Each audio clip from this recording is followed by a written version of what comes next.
Now, in the recent past, someone asked me an interesting question, and that has to do with the tax treatment on real estate. He said that he had a property that was bought in the mid-1990s, and that flat was then redeveloped about 20 years back.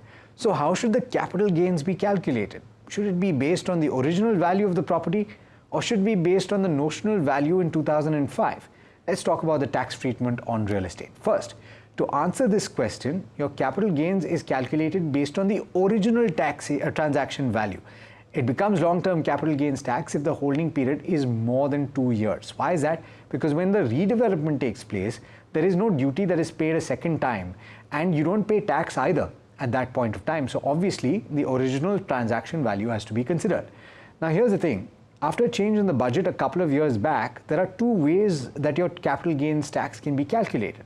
There could either be a flat rate of 12.5% or a rate of 20% with indexation benefits.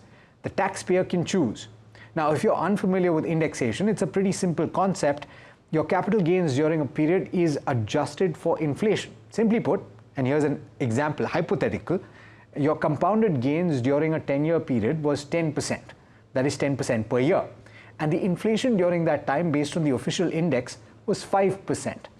So according to the indexation benefits, at 20% tax, you only pay tax on half of the gains. Now, which should you choose? It's a simple matter of checking which would result in a higher tax outgo.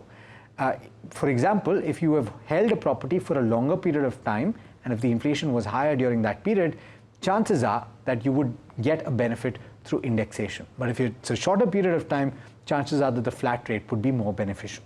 Now, going back to the original question, what happens for a redevelopment project where the original property was bought in the 1990s?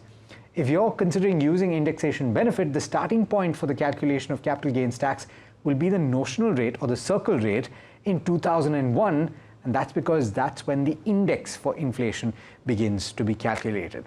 There are a few more concepts to talk about. Of course, you can utilize the proceeds or the capital gains from one property, and you can get a rebate, or you can not have the tax paid if you're redeploying in certain investments. We'll take that up in future episodes. That brings us to the end of this edition of Your Money Matters. Thanks so much for watching. This is NDTV Profit.